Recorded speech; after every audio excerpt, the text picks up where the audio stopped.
At my son's funeral, my brother said, "Maybe it's good he died. We don't need more like him." Relatives agreed. My 7-year-old daughter stood up with a blood-stained note. "Uncle Mike, should I read what you made me promise not to tell?" Funeral home went silent. The funeral home was supposed to be silent, respectful, peaceful. Instead, I watched my 7-year-old daughter stand up with blood dripping between her fingers, her small voice cutting through the heavy air like broken glass. "Uncle Mike, should I read what you made me promise not to tell?" Every head in that packed room turned. My brother Mike, standing beside my son's casket in his expensive black suit, went white as paper. The funeral director froze mid-step.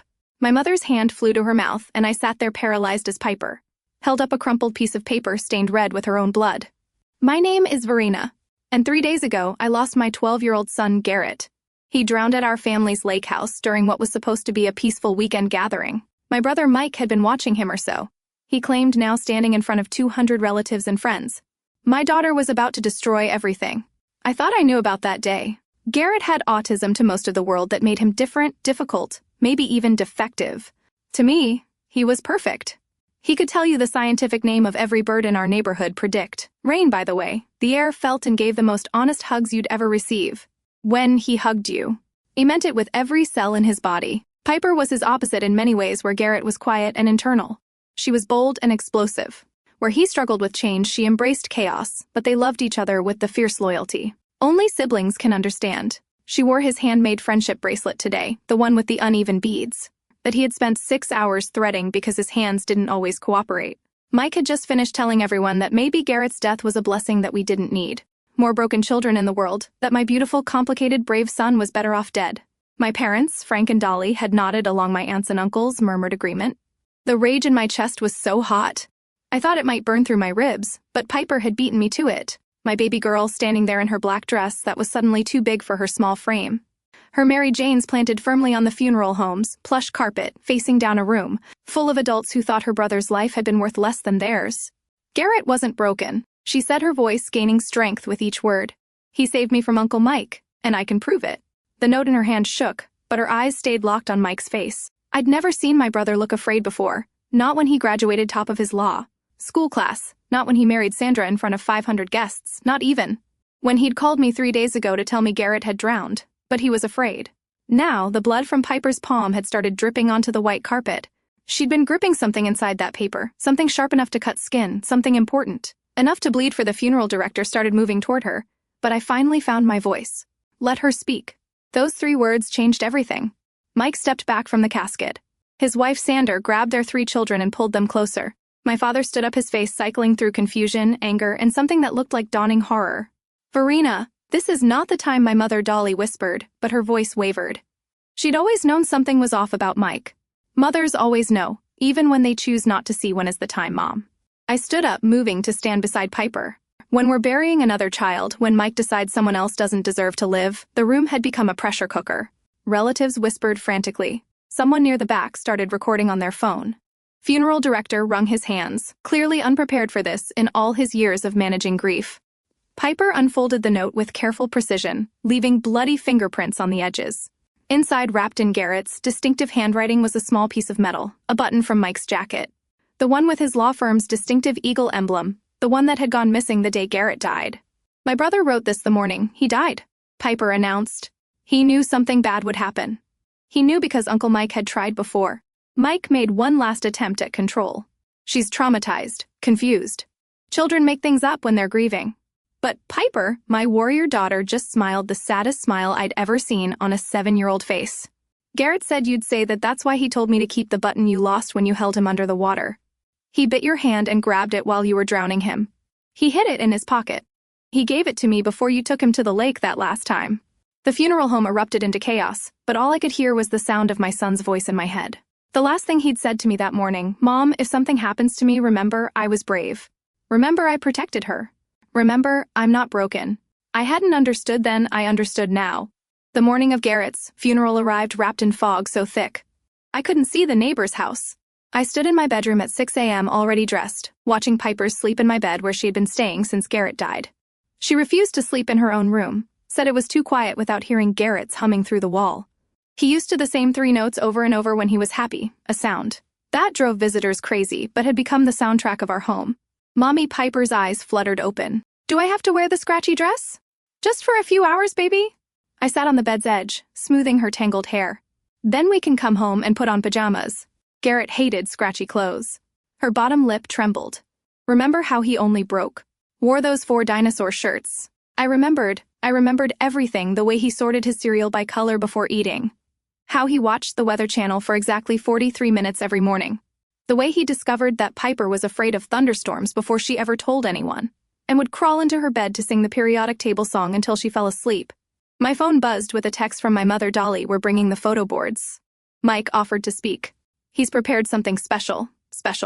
My brother, Mike's version of special, usually meant making sure everyone knew how successful his law firm was or how his children had won another academic trophy. He'd never understood Garrett never tried to last Christmas when Garrett had a meltdown because the tree lights were a different color than the previous year. Mike had pulled me aside to suggest professional intervention and considering long-term care options. He's 12, Mike. I told him not a problem to be solved. Be realistic, Verena. What happens when he's 20, 30? You can't manage him forever, but I would have. I would have managed him forever if it meant hearing his detailed explanations about cloud formations one more time. The doorbell rang at 7:30. Mike stood on my porch with his wife, Gender, and their 3 children, Michael Jr. 15, and headed to Harvard. Bethany 13 and already a state champion in debate, and Cole 10, and the star of his travel soccer team. Everything Mike believed children should be. How are you holding up? Sean asked, air kissing my cheek while keeping her distance. She'd always acted like Garrett's. Autism might be contagious, keeping her kids from spending too much time with him. We're managing. I watched Mike kneel beside Piper in the living room, whispering something that made her shoulders tense. What are you telling her? I started toward them. Mike stood smoothly. Just reminding her that today will be hard. Sometimes when we're sad, we might remember things wrong. It's important to focus on the good memories. Piper pressed herself against the wall, clutching something in her small fist. I should have noticed the way she wouldn't meet his eyes. Should have seen how Mike's children exchanged glances, how Bethany particularly seemed to shrink when her father touched her shoulder. The funeral home had been our grandfather's choice. When he died 5 years ago, all mahogany and burgundy carpets, heavy with the smell of lilies and furniture, polish. By 9:30, it was packed. My father Frank stood at the entrance, shaking hands and accepting condolences with the same business-like efficiency. He'd used running his hardware store for 40 years. Terrible accident. He repeated to each person. These things happen, God's plan, but it wasn't God's plan. God didn't plan for 12-year-old boys to drown in 3 feet of water while their uncle was supposedly watching them. God didn't plan for mothers to get calls that their son's body had been found floating by the dock. His weighted vest somehow removed the one thing that helped him feel calm in water. I dressed Garrett in his favorite dinosaur shirt, the soft one with the triceratops that he'd worn until it was nearly transparent. The funeral director had suggested a suit, but I'd refused. Garrett had worn a suit exactly once to my cousin's wedding. It spent the entire reception hiding under the gift table, overwhelmed by the collar against his neck. The casket was open, which I'd fought against but lost. My mother insisted people needed to say goodbye properly, but that still waxy figure wasn't my son. Garrett was movement and sound, constant motion, even in sleep fingers, tapping out patterns. Only he understood. This stillness was wrong, was everything Garrett had never been as relatives filled the pews. I heard the whispers starting about how I'd handle Piper alone.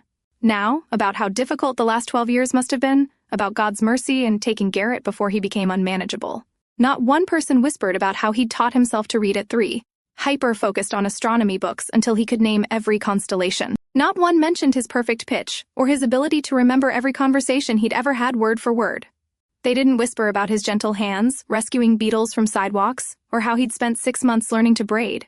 So he could do Piper's hair when I was sick. They only whispered about what he couldn't do, never about what he could. Funeral service began with a hymn that Garrett would have hated too many voices singing off-key. The organ too loud, the acoustic chaos that used to make him cover his ears and rock in his seat. My Aunt Helen sang the loudest, her warbling soprano cutting through everything else, probably thinking she was honoring him. She never once lowered her voice when Garrett asked, never understood that her perfume made him physically sick. Never grasped that. Her surprise hugs felt like attacks to his nervous system. Pastor Williams spoke about heaven and angels about God, calling his special children home.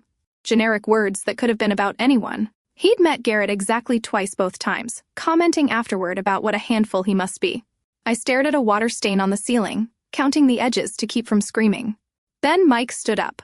He walked to the podium with the confident stride of a man who had never been told he was wrong. His black suit cost more than I made in a month at the library. His shoes clicked against the floor in a rhythm that Garrett would have found unsettling. Everything about Mike was calculated to project success, normalcy, the life he believed everyone should want. Thank you all for coming. He began, his lawyer voice filling the space. Today we gather to remember Garrett, my nephew, who faced challenges none of us can truly understand. My mother nodded, dabbing her eyes with a handkerchief. My father sat rigid, his hands folded, his expression unreadable. Garrett was special. Mike continued, emphasizing the word in a way that drained it of warmth. Different. He lived in a world we couldn't always reach, spoke a language we couldn't always understand. His mother, my sister Verena, showed extraordinary patience dealing with his daily needs, his outbursts, his limitations. Garrett could calculate the distance between stars in his head. He knew the migration pattern of every bird species in North America. He'd memorized the entire bus system route map because Piper mentioned wanting to ride the city bus someday. But sure, let's talk about limitations. As many of raising a child with autism is extremely challenging. The financial burden, the emotional toll, the sacrifice of a normal family life. Verena gave up her career, her social life, her future relationships, all to manage Garrett needs. I hadn't given up anything. I'd chosen my son, chosen to see the world through his extraordinary lens. Chosen to learn his language instead of forcing him to learn mine. But Mike was building to something. I could feel it in the way he gripped the podium edges. Death is always tragic, he said, his voice dropping to what he probably thought was sympathetic. But sometimes God has a plan we don't understand. Garrett was never going to have a normal life, never going to have a job, a family, independence. The stark reality is that he would have become increasingly difficult to manage as he grew older and stronger. Murmurs rippled through the crowd, some of agreement, some of shock. I saw my cousin Janet nod slowly, remembering probably the Thanksgiving when Garrett had hidden under the table because someone had moved his designated plate. What I'm saying, Mike continued, and I know this is hard to hear, but perhaps it's good. He died young. We don't need more broken kids in this world who can't contribute, who never have normal lives, who burden their families for decades. The words hit like physical blows, each one a nail in my chest. My beautiful boy who spent hours teaching himself origami to make paper. Birds for the elderly residents at the nursing home where we volunteered.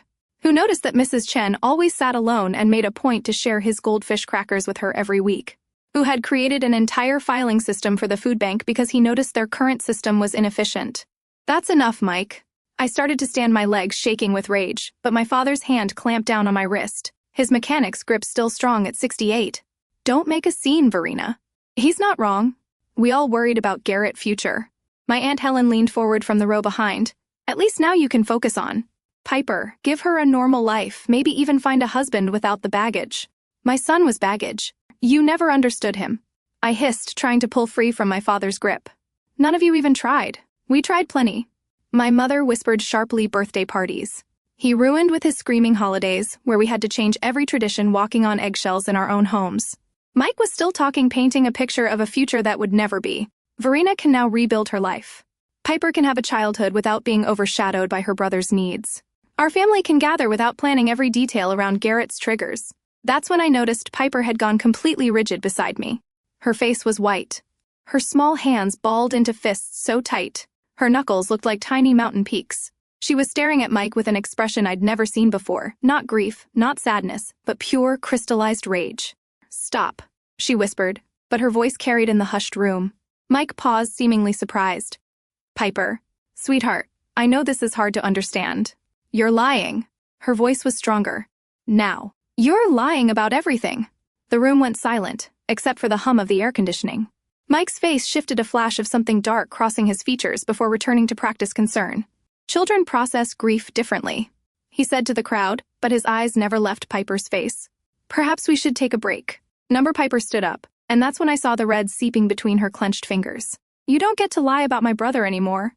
Piper's blood dripped onto the burgundy carpet in small, perfect circles. She stood there, all PS-48 of her, facing down a room full of adults who had just agreed her brother's death was a blessing. Her Sunday dress, the one I'd ironed so carefully that morning, had a spreading red stain where she'd pressed her fist against her side. Piper, sit down. Mike's voice had changed, dropped the false sympathy, and turned cold as winter concrete. You're confused, sweetheart. Remember what we talked about this morning? I remember everything. Piper lifted her chin. For a moment, she looked exactly like Garrett when he decided something was worth fighting for. You said, if I told anyone about the lake, you'd make sure Mom lost me too. You said no one would believe a sad little girl over a successful lawyer. The temperature in the room seemed to drop 10 degrees. Shayna grabbed Mike's arm, her perfectly manicured nails digging into his suit jacket. What is she talking about? Mike forced a laugh that fooled no one. She's traumatized. Children create fantasies when they can't process loss. Stop lying, Piper's shout echoed off the vaulted ceiling. My brother wasn't broken. He saved me from Uncle Mike. I stood up so fast. My father's grip couldn't stop me. The pieces were falling into place with sickening clarity. The way Garrett had begged not to go to the lake with Mike alone, how he tried to tell me something that morning, but couldn't get the words out, just kept repeating Piper safe while pacing his room. What did you do? I moved toward Mike, but Pastor Williams stepped between us. Let's all calm down. The pastor said, hands raised. This is a place of worship. This is a place of truth. Piper said, her voice steady now despite the tears streaming down her face. The truth is, Uncle Mike hurt Garrett because Garrett wouldn't let him hurt me. My mother stood up, her face pale. Michael, what is this child saying? She's saying exactly what you think. She's saying, Mom. The words came from an unexpected source. Bethany, Mike's 13-year-old daughter, stood up in her pew. Dad's been doing things. Garrett saw him. That's why Dad made sure Garrett drowned. The funeral home erupted. Sean just screamed something at Mike that got lost in the chaos. My father released my risk to lunch at Mike himself, 70 years of controlled emotion exploding at once. People were standing, shouting, phones appearing to record the unfolding disaster, but Piper wasn't done. She raised her bloody fist, higher, the crumpled paper visible between her fingers. Should I read what Garrett wrote? Should I read what you made? Me promise not to tell? The note about what really happened at the lake. Mike tried to move toward her, but 3 of my cousins blocked his path. Marcus, who had served 2 tours in Afghanistan, looked ready to take Mike apart piece by piece. He's lying about the cabin. Piper continued, her child's voice cutting through the adult chaos. He wasn't inside when Garrett drowned. He was in the water. Garrett has marks on his shoulders from Uncle Mike's hands. I saw them when Mom was getting him ready for the funeral. Finger marks, 10 of them. I had seen them. The funeral director had asked about them. I'd assumed they were from someone trying to save him, but the pattern, it was wrong for rescue. The bruises were positioned to push down, not pull up. Garrett followed us into the woods. Piper said each word deliberate and clear. Uncle Mike had been watching me all weekend. Garrett noticed. He always noticed things like that. Uncle Mike said he wanted to show me a special place, but Garrett knew something was wrong. My brilliant, observant son. He'd seen what none of us had wanted to see. He'd recognized a predator's patterns because patterns were his language, his way of understanding the world. When Uncle Mike put his hand over my mouth, Garrett hit him with a stick, not just once, over and over, screaming at me to run. He couldn't fight good because his body doesn't work like other people's, but he tried. He kept trying even when Uncle Mike dragged him to the lake. The image burned into my mind. My son, who struggled with coordination, who couldn't catch a ball or ride a bike, fighting a grown man to save his sister. His courage had nothing to do with physical ability and everything to do with love. I hid in the locked bathroom in the cabin. Piper continued. I heard them at the dock. Garrett was screaming my name, telling me to stay hidden. Then the screaming stopped. When Uncle Mike came back, his clothes were all wet and he was missing a button from his jacket. He said, if I ever told anyone, he'd make sure everyone knew I was a liar, just like my broken brother. She opened her fist, then revealing not just the blood-stained paper, but something else. A button with an eagle emblem, the kind found only on Mike's custom-made suits from his expensive Italian tailor. Garrett bit Uncle Mike's hand and tore this off while fighting, Piper said. He shoved it in his pocket even while drowning. When they brought him back to the cabin, when Uncle Mike was calling 911 and pretending to cry, I took it from Garrett's pocket. He was still wet, still cold, but his hand was closed around it so tight. I had to pry his fingers open. The funeral home had gone silent, except for the sound of Mike's ragged breathing. He stood trapped between the cousins who had blocked him and the reality closing in from all sides. My brother died protecting me, Piper said, looking directly at Mike. He was more brave than anyone in this room. He was worth 1 million of you. Piper carefully unfolded the blood-stained paper, her small fingers trembling but determined. The funeral home had become so quiet. I could hear the fluorescent lights buzzing overhead. Mike's face had turned the color of old paper, his eyes darting between the exits and the men blocking them. My brother wrote this the morning he died, Piper announced, holding the note up. He gave it to me when Uncle Mike said they were going fishing. He made me promise to hide it unless something bad happened. She began to read in her clear 7-year-old voice, but the words belonged to Garrett. Each one carved into my heart. If something happens to me, Uncle Mike did it. He said Piper is pretty, and when she's older, he wants to make her his special friend like he tried with me. I said, No, and pushed him when he touched me wrong. He said broken kids like me shouldn't exist. He said he'd hurt Piper if I told I'm scared. I love you, Mom. I love you, Piper. I'm not broken. Love, Garrett. The note shook in her hands as she continued with her own story. Garrett saw Uncle Mike following me to the woods path. He dropped his dinosaur book and ran after us. He hated the woods because they're too loud, too many birds and bugs and leaves. But he came anyway. My mother collapsed into her pew, her hand over her mouth. My father stood frozen, his face cycling through expressions I'd never seen before. Uncle Mike had his hand on my mouth, Piper continued. His other hand was pulling at my dress. Garrett hit him with a big stick right in the head. There was blood. Uncle Mike, let go, and Garrett kept hitting him, screaming, Piper, run. He'd never screamed that loud before. It hurt my ears, but I ran. Bethany suddenly spoke up again, her voice shaking. That's why Dad had that cut on his temple.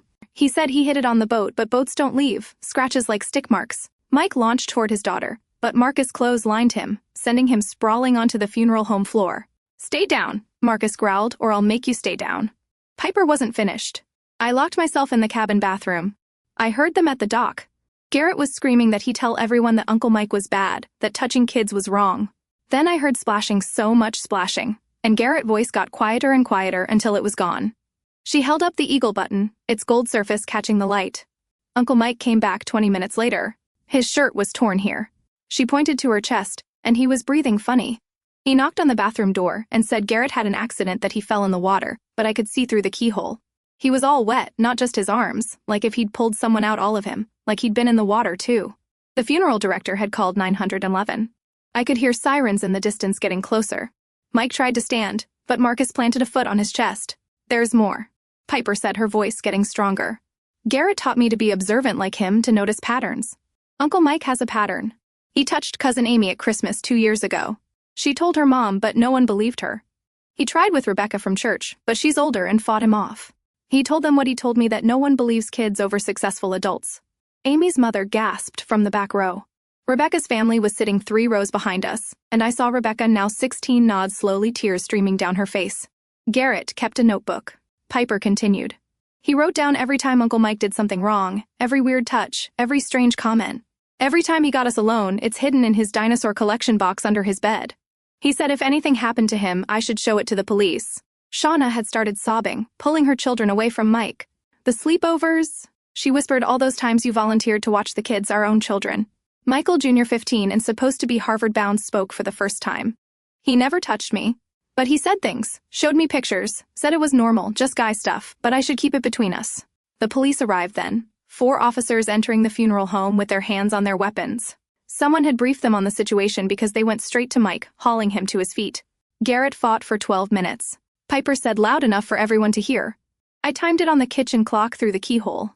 12 minutes of fighting in the water, even though swimming was hard for him. He fought until he couldn't anymore because he promised to protect me. My brother wasn't broken. He was a hero.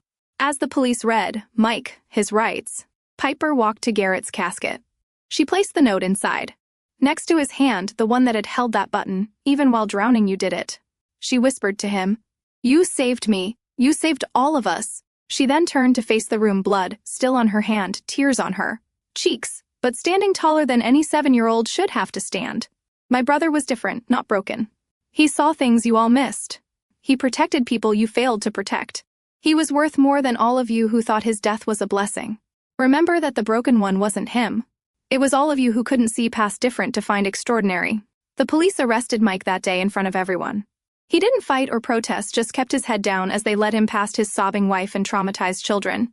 The investigation that followed revealed everything Piper had said was true and more. The medical examiner found water in Garrett's lungs consistent with forced drowning. His fingernails had Mike's DNA underneath them.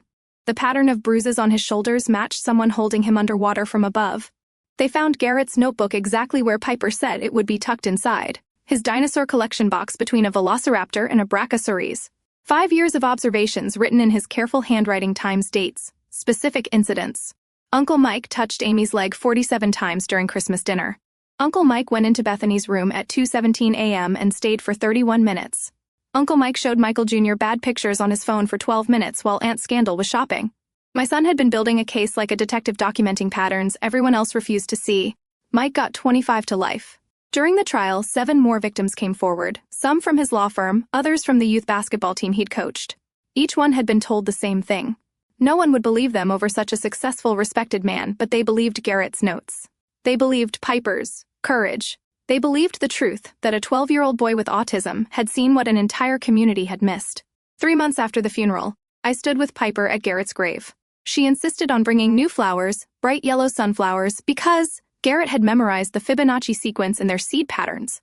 She also brought a laminated copy of a news article where the district attorney called Garrett a hero who had saved countless children through his documentation and sacrifice. "Mom," Piper said, arranging the sunflowers carefully. "Why did everyone think Garrett being different men? He was broken?" I knelt beside her on the grass, choosing my words with the same care Garrett used to choose his dinosaur shirts. People fear what they don't understand. Baby Garrett's brain worked differently. But that difference let him see things others couldn't. He noticed Uncle Mike's patterns because patterns were how he understood the world. What they called a deficit was actually his superpower, like how he always knew when I had a bad dream, even before I woke up exactly like that. How he could tell it would rain by the way the air pressure changed, and how he memorized every bus route to make sure you'd never get lost. My parents had tried to apologize, but some wounds don't heal with sorry. They'd chosen comfort over truth, their idea of normal over their grandson's life. My mother still sent letters. I didn't open. My father left voicemails. I deleted. They believed Garrett was better off dead rather than different. There was no coming back from that, but something beautiful had grown from the horror. Piper started a journal like Garrett's, not to document crimes, but to notice the unnoticed. She wrote about the kid who ate lunch alone, the teacher who seemed sad, the janitor who hummed the same song Garrett used to hum. At 7 years old, she'd learned to see the world through her brother's lens to find the extraordinary in what others dismissed. Garrett's story went viral after the trial, not as inspiration porn about a disabled child, but as a wake-up call about how society fails to protect and value different minds. 3 states passed Garrett's law, requiring schools to take children's reports of abuse seriously regardless of the child's developmental status. His notebook became a training tool for prosecutors, showing how detailed documentation from an unexpected source could build an airtight case. The lake house was sold. Mike's assets were liquidated for victim compensation. Shonda moved across the country with her children, all of whom entered therapy. Michael Jr. sent me a letter thanking Garrett for saving him and his siblings from worse trauma. He got into Harvard on his own merit, writing his entrance essay about how a cousin with autism taught him that heroes don't always look like what we expect. Rebecca, the girl from church Piper had mentioned, became an advocate for abuse survivors. She often said that Garrett's willingness to fight despite his physical limitations gave her the courage to speak despite her emotional ones.